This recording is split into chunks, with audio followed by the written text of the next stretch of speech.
2024 June 24 ബുധൻ. ഇന്ന് 1199 കർക്കിടകം 9. വാർത്തകൾ വായിക്കുന്നത് ജി രവി. കേന്ദ്ര ബജറ്റ് പ്രഖ്യാപിച്ചു. ആന്ധ്രയ്ക്കും ബീഹാറിനും വാരിക്കോരി പദ്ധതികൾ.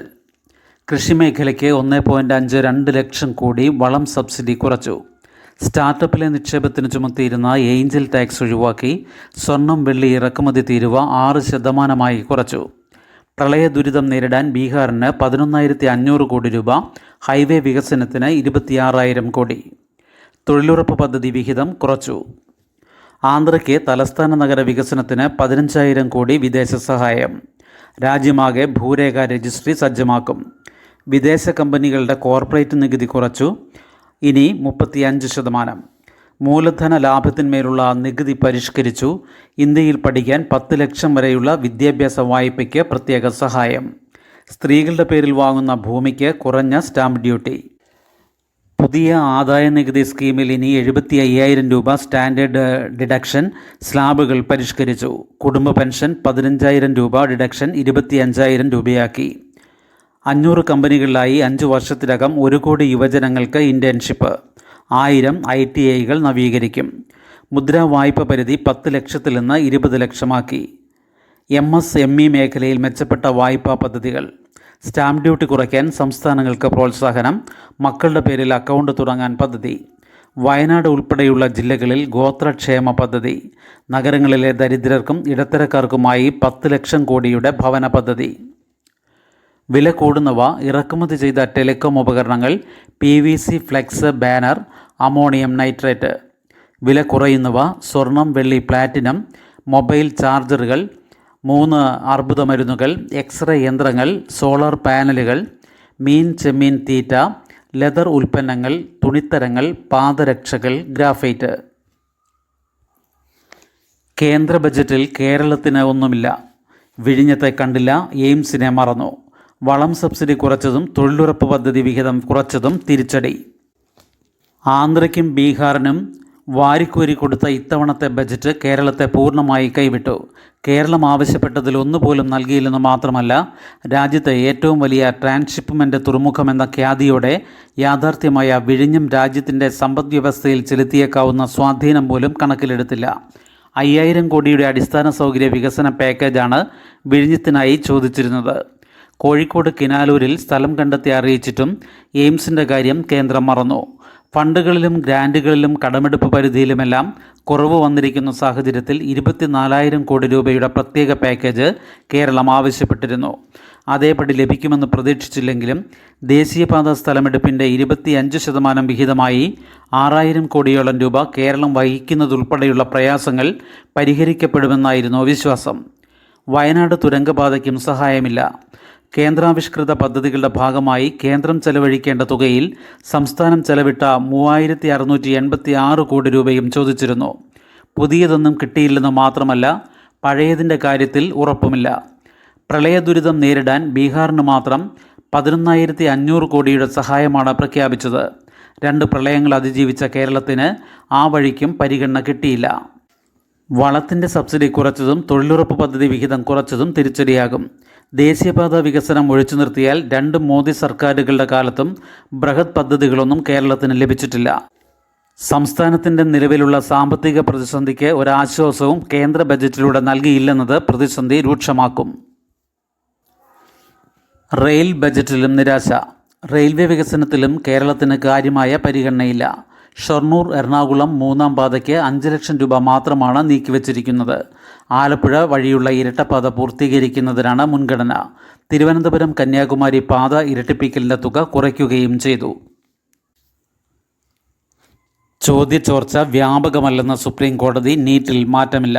പുനഃപരീക്ഷ നടത്തേണ്ടതില്ല. പ്രവേശന നടപടികൾ തുടങ്ങാൻ വഴിയൊരുങ്ങി.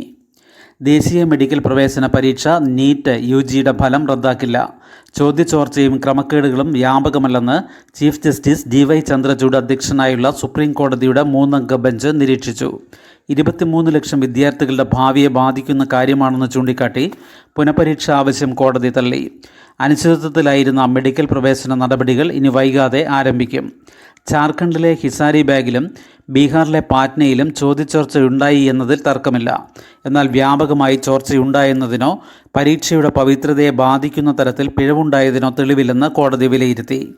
155 പേർക്കാണ് നേട്ടം ലഭിച്ചതെന്ന സർക്കാരിൻ്റെ വാദം അംഗീകരിച്ച കോടതി, ക്രമക്കേട് വഴി നേട്ടമുണ്ടാക്കിയവരെ വ്യക്തമായി കണ്ടെത്താൻ കഴിയുമെന്ന് ചൂണ്ടിക്കാട്ടിയാണ് പുനഃപരീക്ഷ ആവശ്യം തള്ളിയത്. തട്ടിപ്പ് വഴി കൂടുതൽ പേർ നേട്ടമുണ്ടാക്കിയെന്നു തെളിഞ്ഞാൽ അവർക്കെതിരെ നടപടി വേണമെന്നും നിർദ്ദേശിച്ചു. നിപ്പ ഇന്നലെ പരിശോധിച്ച 17 സാമ്പിളും നെഗറ്റീവ്. നിപ്പ രോഗബാധയുമായി ബന്ധപ്പെട്ട് ഇന്നലെ പരിശോധിച്ച 17 പേരുടെ സാമ്പിളുകളും നെഗറ്റീവ്. ഏതാനും പരിശോധനാ ഫലം കൂടി ലഭിക്കാനുണ്ട്. സ്രവ പരിശോധനയ്ക്കായി പൂനെ നാഷണൽ ഇൻസ്റ്റിറ്റ്യൂട്ട് ഓഫ് വൈറോളജിയുടെ mobile laboratory Kozhikode medical college ആശുപത്രിയിൽ പ്രവർത്തനം തുടങ്ങിയതായി മന്ത്രി വീണ ജോർജ് അറിയിച്ചു. NIVയിലെ ഡോക്ടർ ബാലസുബ്രഹ്മണ്യത്തിൻ്റെ നേതൃത്വത്തിലുള്ള ബാറ്റ് സർവൈലൻസ് ടീം രോഗബാധിത മേഖലയിലെത്തി പ്രവർത്തനം തുടങ്ങിയിട്ടുണ്ട്. സമ്പർക്ക പട്ടികയിൽ ഉൾപ്പെട്ടവരിൽ 16 പേർ മഞ്ചേരി മെഡിക്കൽ കോളേജ് ആശുപത്രിയിലും 2 പേർ തിരുവനന്തപുരം മെഡിക്കൽ കോളേജ് ആശുപത്രിയിലും നിലവിൽ ഐസൊലേഷനിലുണ്ട്. ആരുടെയും നില ഗുരുതരമല്ല. നിലവിൽ 460 പേരാണ് സമ്പർക്ക പട്ടികയിലുള്ളത്. കയാക്കിംഗ് ഫ്രീ സ്റ്റൈൽ മത്സരം നാളെ.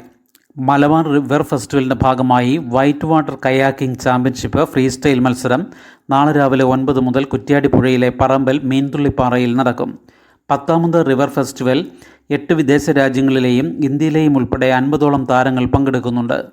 Russia, Italy, Germany, France, New Zealand, Norway, Nepal, Spain എന്നീ രാജ്യങ്ങളിലെ കയാക്കർമാരാണ് മീൻതുള്ളിപ്പാറയിലെത്തുന്നത്.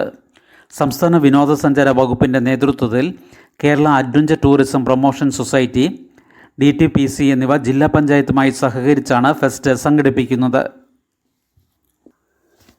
കടന്തരപ്പുഴയുടെയും കുറ്റ്യാടിപ്പുഴയുടെയും സംഗമസ്ഥലത്തിന് സമീപമാണ് മീൻതുള്ളിപ്പാറ. ശക്തമായ ഒഴുക്കിലും ചുഴികളിലും ബോട്ട് ഉയരുന്നത് കാണികൾക്ക് ആവേശമാണ്. നേപ്പാൾ റെസ്ക്യൂ ടീം സുരക്ഷയുടെ ഭാഗമായി പുഴയിലുണ്ടാകും. കൂടാതെ അഗ്നിരക്ഷാസേന, പോലീസ് എന്നിവയും സുരക്ഷയൊരുക്കും. ഫ്രീ സ്റ്റൈൽ മത്സരങ്ങളുടെ ഫ്ലാഗ് ഓഫ് നാളെ രാവിലെ 10-ന് മീൻതുള്ളിപ്പാറയിൽ TP രാമകൃഷ്ണൻ MLA നിർവഹിക്കും. തപാൽ വകുപ്പിൽ 44,228 ഗ്രാമീൺ ഡാക് സേവക്. കേരള സർക്കിളിൽ 2,433 ഒഴിവ്. കേന്ദ്ര തപാൽ വകുപ്പിൽ 44,228 ഗ്രാമീൺ ഡാക് സേവക് ഒഴിവ്. Branch post master, assistant branch post master, Dak Sevak വിഭാഗങ്ങളിലാണ് അവസരം. ഇത് റെഗുലർ നിയമനമല്ല. ഓഗസ്റ്റ് 5 വരെ ഓൺലൈനായി അപേക്ഷിക്കാം. മാഹി, ലക്ഷദ്വീപ് ഉൾപ്പെടുന്ന കേരള സർക്കിളിൽ 2,433 ഒഴിവുകളുണ്ട്. സെൻട്രൽ റെയിൽവേയിൽ 2,424 അപ്രൻറ്റീസ്. മുംബൈ ആസ്ഥാനമായ സെൻട്രൽ റെയിൽവേയിൽ 2,424 അപ്രൻറ്റീസ് ഒഴിവുകൾ. ഓഗസ്റ്റ് 15 വരെ ഓൺലൈനായി അപേക്ഷിക്കാം. www.rrccr.com.